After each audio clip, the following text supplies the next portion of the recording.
we had no faith in it at all because the script was so bad. And it was written day by day. There was nothing clear about it. Il était immense, avouait Ingrid Bergman dans ses mémoires. Née le 29 août 1915 à Stockholm, en Suède, elle a grandi dans un monde bien loin des paillettes du show business. Son enfance fut marquée par la tragédie. Elle perdit sa mère à l'âge de 3 ans et son père bien-aimé, photographe qui lui avait inculqué très tôt le goût de l'image et de la performance, mourut alors qu'elle n'avait que 12 ans. Orpheline at Timeed, elle fut élevée par sa famille, mais c'est sur scène qu'elle trouva l'échappatoire et sa vocation. Malgré son air réservé, Bergman a très tôt fait preuve d'une extraordinaire capacité à exprimer ses émotions, et elle s'est lancée dans l'interprétation avec une détermination inébranlable. Elle a étudié à la prestigieuse École royale de théâtre dramatique de Stockholm, qui avait également formé Greta Garbo. Autre légende suédoise, son talent l'a rapidement distinguée et elle a rapidement joué dans des films suédois, où sa présence lumineuse et son jeu naturel ont été salués par la critique. L'un de ses premiers rôles révélateurs fut celui du film suédois Intermezzo, 1936, qui la propulsa au rang de star internationale lors de son adaptation hollywoodienne. En 1939, invité par le producteur David O. Selznick, Bergman arriva à Hollywood pour jouer dans la version américaine d'Intermezzo, une histoire d'amour aux côtés de Leslie Howard. Avec sa beauté douce et naturelle, son accent délicat et ses interprétations sincères, elle contrastait fortement avec les stars plus stylisées de l'époque. Le public fut captivé et Ingrid devint rapidement l'une des actrices les plus recherchées du début des années 1940. Son ascension fut rapide et fulgurante. Au cours des années suivantes, elle joua dans une série de films classiques qui mirent en valeur sa palette et sa profondeur émotionnelle. Parmi ses performances les plus emblématiques figure son rôle d'Ilse Lund dans Casablanca, 1942. Aux côtés de Humphrey Bogart, ce film est depuis devenu l'un des plus appréciés de l'histoire du cinéma. Et le portrait que Bergman fait d'une femme déchirée entre amour et devoir est au cœur de son attrait durable. Son visage radieux, notamment dans les scènes poignantes du Rick's Café, restera à jamais gravé dans la mémoire des cinéphiles du monde entier. Le travail de Bergman durant cette période lui valut une reconnaissance internationale et de nombreuses nominations aux Oscars. En 1944, elle remporta son premier Oscar de la meilleure actrice pour sa performance captivante dans Gaslight, où elle incarnait une femme qui se croit lentement en train de sombrer dans la folie. L'intensité et la vulnérabilité psychologique qu'elle apporta à ce rôle témoignèrent de son remarquable talent dramatique. Elle enchaîne ensuite d'autres rôles mémorables, notamment dans Les Enchaînés d'Alfred Hitchcock, 1946, où elle donne la réplique à Cary Grant dans une histoire complexe d'espionnage, de passion et de trahison. Elle y démontre une fois de plus sa capacité à dominer l'écran avec élégance et sincérité. Elle suit son cœur et s'installe en Italie, où elle collabore avec Rossellini sur une série de films néo-réalistes, Don Stromboli, 1950, Europa 51 et Voyage en Italie. Bien que ces films ne connurent pas de succès commerciaux à l'époque, ils furent plus tard reconnus pour leur influence sur le cinéma moderne et leurs expérimentations audacieuses. Après plusieurs années à l'étranger, Bergman fit un retour triomphal au cinéma américain en 1956 avec sa performance dans Anastasia, qui lui valut son deuxième Oscar. Cette fois, un retour symbolique de l'industrie qui l'avait autrefois boudé. Elle a continué à jouer dans des films européens et américains, s'imposant à maintes reprises comme l'une des actrices les plus polyvalentes et audacieuses de sa génération. Elle a également été acclamée au théâtre et à la télévision, notamment pour sa performance récompensée aux Emmy Awards dans Une femme nommée Golda, où elle incarnait la première ministre israélienne Golda Meir. Tout au long de sa carrière, Ingrid Bergman a été nommée 7 fois aux Oscars, dont 3 en ont remporté, ainsi que 2 Emmy Awards, un Tony Award et de nombreuses autres distinctions. Elle a joué en 5 langues et a travaillé avec certains des plus grands réalisateurs du 20e siècle, dont Alfred Hitchcock, Ingmar Bergman, sans lien de parenté, et Sidney Lumet. Mais au-delà des distinctions, c'est sa sincérité indéniable et sa dignité tranquille qui l'ont rendu cher à un public de toute génération. Ingrid Bergman était une femme qui vivait avec audace, jouait avec brio et refusait de se laisser enfermer par les attentes étriquées de son époque. Même lorsque le scandale menaçait d'éclipser ses accomplissements, elle n'a jamais compromis son intégrité ni son dévouement à son art. Dans sa vie personnelle, elle a connu des hauts et des bas profonds, des mariages, des divorces, la maternité et la maladie. Mais elle a tout affronté avec un sang-froid remarquable. Ingrid Bergman, actrice suédoise acclamée pour sa beauté et son talent, épousa Peter Aron Lindström en 1937. Ce dernier était un professionnel de la santé respecté, notamment un neurochirurgien, ce qui reflétait un univers bien différent du faste et du glamour d'Hollywood et du cinéma international que fréquentait Bergman. Leur mariage, initialement stable et apparemment conventionnel, fut marqué par les complexités de la célébrité montante de Bergman et son immersion croissante dans l'industrie cinématographique. Ensemble, Ingrid et Peter Lindström eurent une fille, Pia Lindström, née en 1938, qui deviendrait plus tard une journaliste de télévision et présentatrice de journal télévisé à succès. Malgré l'apparence d'une famille traditionnelle, la relation du couple finit par se tendre, en grande partie à cause des exigences de la carrière de Bergman et des difficultés personnelles auxquelles elle fut confrontée en vieillissant et en accédant à une renommée internationale. À la fin des années 1940, la vie d'Ingrid Bergman prit un tournant dramatique lorsqu'elle noua une relation amoureuse avec le cinéaste italien Roberto Rossellini. Rossellini était un réalisateur éminent et influent, célèbre pour son rôle pionnier dans le cinéma néoréaliste italien.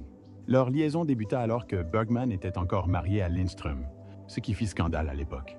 Cette relation était à la fois passionnée et controversée, car elle transgressait les normes sociales en matière de mariage et de fidélité. L'affaire devint publique après la naissance d'Isabella Rossellini, une fille de Bergman, née en 1952. La naissance de cet enfant symbolisa une rupture importante dans la vie personnelle de Bergman et suscita une attention médiatique intense et un débat public. Après la naissance d'Isabella, Ingrid Bergman divorça de Peter Lindström en 1950, mettant fin à leur mariage de 13 ans. Peu de temps après, Bergman et Rossellini officialisèrent leur union en se mariant au Mexique. Leur union marqua un nouveau chapitre dans la vie de Bergman, profondément lié à la vision cinématographique de Rossellini et à la culture italienne. Le couple eut 2 autres enfants ensemble, Roberto Ingmar Rossellini, né en 1954, et Isotta Ingrid Rossellini, née en 1956. Malgré leur collaboration créative et l'agrandissement de leur famille, le couple se heurta à de nombreux défis, notamment les pressions professionnelles, les différences culturelles et l'intense attention publique suscitée par leur précédent scandale. Finalement, Bergman et Rossellini divorcèrent en 1957, mettant fin à une relation complexe et influente qui avait marqué à jamais leur vie personnelle et leur histoire cinématographique. En 1958, un an seulement après son divorce avec Rossellini, Ingrid Bergman épousa Lars Schmidt, un entrepreneur et impresario de théâtre suédois. Schmidt joua un rôle essentiel dans la promotion de l'œuvre théâtrale de Bergman en Europe, et leur relation offrit à l'actrice un environnement plus stable et plus intime après des années de controverses publiques. Leur mariage dura près de 2 décennies, de 1958 à 1975. Durant cette période, Bergman concilia carrière et vie personnelle et trouva un soutien dans le dévouement de Schmidt pour les arts et dans sa gestion de production théâtrale. Cependant, comme c'est souvent le cas pour les mariages de longue durée, leur relation prit fin par un divorce, clôturant un nouveau chapitre de la vie personnelle complexe et multiforme de Bergman. Lorsqu'Ingrid Bergman évoquait Gregory Peck dans ses mémoires, elle ne faisait pas seulement référence à sa stature physique, bien que cela fût en soi inoubliable. Il était massif, écrivait-elle, et ce mot avait bien plus qu'une simple remarque sur sa taille ou sa carrure large d'épaules. C'était une déclaration chargée d'admiration, de respect et presque de confession, comme si elle rappelait une présence qui l'avait autrefois submergée. Physiquement, Gregory Peck incarnait la masculinité hollywoodienne classique. Dominant la plupart de ses contemporains, sa silhouette imposante laissait souvent une impression durable, tant sur le public que sur ses partenaires. Bergman, qui avait travaillé avec des légendes de tous les continents, de Humphrey Bogart à Cary Grant, était encore frappé par la présence même de Peck dès qu'il entrait sur un plateau. Il n'entrait pas dans une pièce, remarquait-elle. Il la remplissait. Son physique était sculptural, presque romain dans sa noblesse, sans jamais être intimidant. Il y avait une douceur dans sa posture, une élégance dans ses mouvements qui adoucissait la force brute projetée par son corps. Mais quand Bergman disait « massif », elle faisait aussi référence à son âme, le sens moral de Peck, son intensité tranquille et la profonde intégrité avec laquelle il se comportait. Tout cela constituait quelque chose d'immense. Il émanait de lui une gravité, se souvenait-elle, comme si l'air lui-même l'écoutait lorsqu'il parlait. Elle décrivait comment, même lors des conversations les plus banales, il avait le don de vous donner l'impression que vos mots comptaient profondément. Impossible de lui mentir, avouait-elle. Son regard perçant vous perçait à jour. Non pas d'une manière qui vous donnait l'impression d'être exposé, mais d'une manière qui vous incitait à être honnête. Leur collaboration, à l'écran comme en dehors, était empreinte d'une tension oscillant entre admiration professionnelle et puissante alchimie tacite. Il y avait des moments, avouait Bergman, où je le regardais de l'autre côté de la scène et où j'oubliais mon texte. Non pas par nervosité, mais parce que j'étais véritablement transporté par l'homme qui se trouvait devant moi. Ce n'était pas de la luxure, décrivait-elle, mais plutôt une révérence, une sorte d'abandon émotionnel à quelqu'un qui semblait taillé dans un univers intemporel. Bergman se souvenait également de la façon dont Peck supportait le poids de sa célébrité avec une humilité qui l'impressionnait profondément. Dans un monde où la vanité était une compétence de survie, Gregory restait ancré. Il n'avait jamais besoin d'être la voix la plus forte de la salle, écrivait-elle. Son silence valait souvent plus que 100 discours. Elle observait qu'il prenait ses rôles au sérieux, non pas pour la gloire, mais parce qu'il voyait le jeu d'acteur comme une façon de dire la vérité, même si elle était fictive. Il croyait en la bonté, non pas naïve, mais durement acquise, celle pour laquelle on se bat, scène après scène. Dans ses mémoires, Bergman a révélé que travailler avec Gregory Peck l'avait mise au défi, l'avait vue et, finalement, avait changé. Il m'a marqué, a-t-elle confié, non seulement en tant qu'actrice, mais aussi en tant que femme. Il m'a rappelé que la grandeur n'est pas une question de perfection, mais de présence. Gregory était présent au sens le plus profond et le plus magnifique du terme. Alors, quand elle écrivait, il était immense, ce n'était pas une phrase en l'air, pas un titre de tabloïd. C'était l'incarnation d'un homme dont l'ampleur l'avait touchée plus qu'elle ne l'aurait imaginé. Physiquement, émotionnellement, artistiquement et spirituellement. Lors de la projection de L'épouse constante à Londres au début des années 1970, la vie d'Ingrid Bergman prit un tournant dramatique et imprévu. C'est à cette époque, alors qu'elle dominait encore les scènes, avec le même magnétisme qui avait longtemps caractérisé sa carrière cinématographique, qu'elle remarqua une anomalie physique inquiétante, une grosseur dure sous son sein gauche.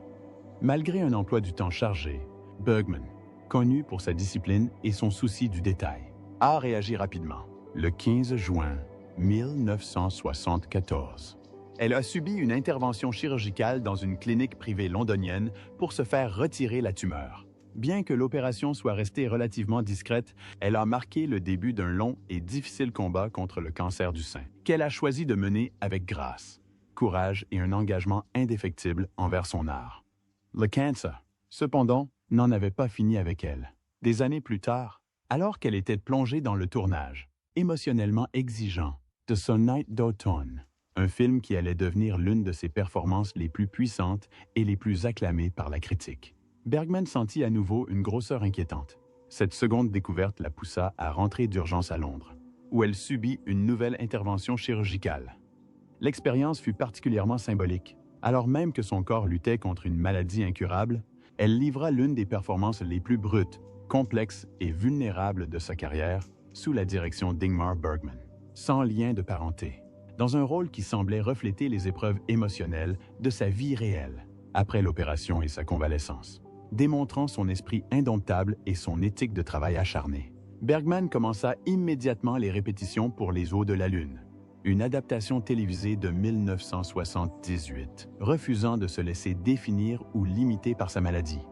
Malgré la progression de sa maladie, Bergman continua d'endosser des rôles importants, dont l'un des plus marquants de sa fin de carrière, l'interprétation de la première ministre, israélienne Golda Meir dans le téléfilm Une femme nommée Golda, 1981.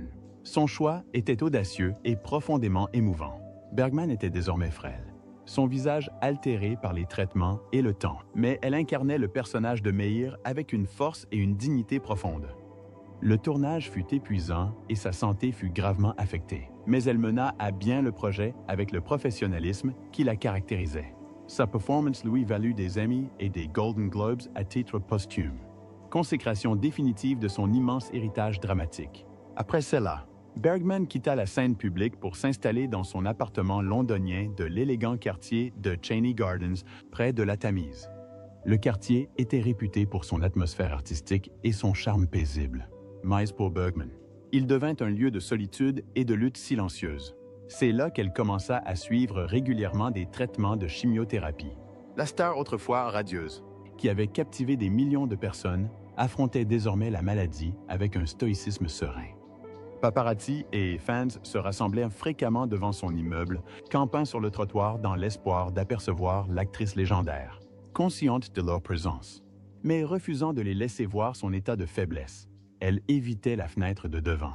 La maladie avait désormais ravagé son corps.